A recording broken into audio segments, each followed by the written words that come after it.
The purpose of this video is to discuss a few questions pertaining to the American Civil War of 1861 to 1865. The first question that will be discussed is what were some of the main causes of the Civil War? The second question is what were some of the outcomes of the Civil War?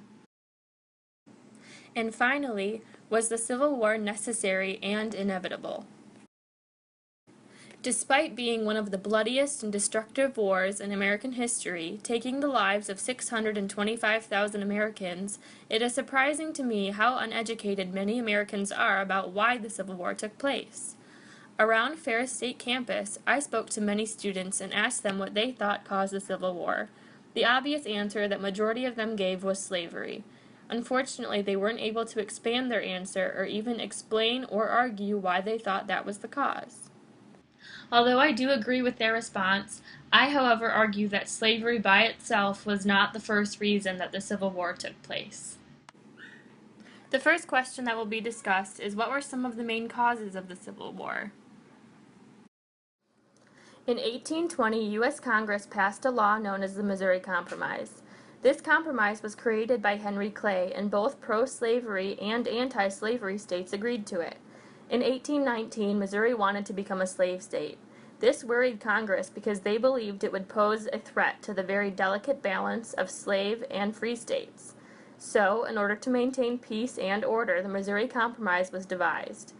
The compromise allowed Missouri to become a slave state as long as Maine could become a non-slave state. More importantly, I think, however, it also established a slavery boundary at the 3630. This meant that slavery was not allowed to expand farther north than the 36th parallel. This meant that the land purchased in the Louisiana Purchase would all be free states above that imaginary line. Although this compromise may not seem to be an important cause of war, I believe that these first steps in trying to limit or control the expansion of slavery set some foundations for events that would later take place. Smaller impacts that allowed or aided the Civil War in taking place was the Nat Turner Rebellion. This bloody rebellion was led by a slave from Virginia named Nat Turner.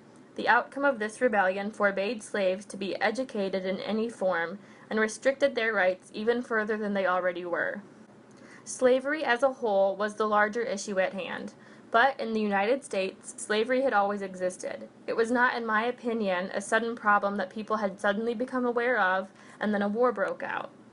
In the North, slavery was seen as barbaric, against the Bible, and a limitation for industrialization.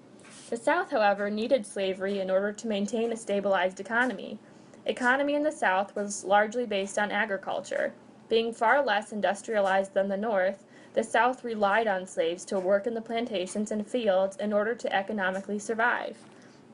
One thing that I also believe is important to note, as pointed out in class, was that not all Southerners owned slaves.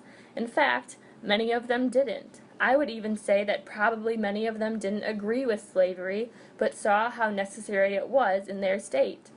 Those who owned slaves needed to be wealthy, which was a very small part of the population. The North believed that slavery hindered progress and development as a nation within the Southern states. Another important aspect of cause of war was the Compromise of 1850. Again, devised by Henry Clay, this compromise helped to divide slavery between the territories that were gained in the Mexican-American War. The compromise made California a free state and created the Utah and New Mexico territories, allowing them to determine by popular sovereignty whether they wanted to be a slave state or a free state. The Kansas-Nebraska Act was a bill in 1954 that allowed settlers of a territory to determine by popular sovereignty whether they wanted to be a slave state or a free state. This act, in turn, negated the Missouri Compromise, which had originally said that slavery would not be allowed to expand above the 36th parallel. Giving these territories the freedom to choose ignored that imaginary boundary completely. This is important, I believe, because the United States had tried to set boundaries and limit the notion of slavery, and was successful at doing so until this 1954 bill. Once these boundaries were broken and slavery expanded is when the U.S. realized how much of a growing problem this was becoming. In response to the Kansas-Nebraska Act, violence broke out because of conflicts that surfaced from anti- and pro-slavery settlers. This became known as Bleeding Kansas. Another big cause of the war was the Dred Scott decision. The ruling of this Supreme Court case emphasized that slaves had no rights as citizens of the United States, even if they had lived in a free state previously. This caused conflicts because freedom for slaves wasn't actually freedom. When a slave was free, it essentially meant that they were no longer the property of an American citizen and could not be forced to work. This, however, didn't mean that they became equal to other white citizens. The Supreme Court ruling increased tensions between the North and the South. The last few causes of the Civil War, in my opinion, are the election of Abraham Lincoln and the eventual secession of Southern states. Abraham Lincoln was a Northern Republican, and when he won the election of 1860, Southern states believed that he would attempt to abolish slavery. After his election, and by the time of his inauguration in March of 1961, 7 states had seceded the Union and established the Confederate States of America, electing Jefferson Davis as their president.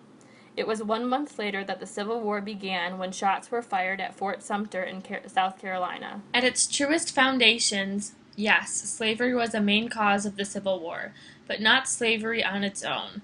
The events, compromises, and laws that we just talked about were all needed because of slavery, and therefore essential causes of war. The next question that will be discussed in this video is, what were the outcomes of the Civil War? Once the war ended after the Confederacy surrendered in 1865, the Union claimed their victory in the Civil War. Upon the end of the war, it became very clear to all citizens that secession from the Union was impossible and would not be tolerated.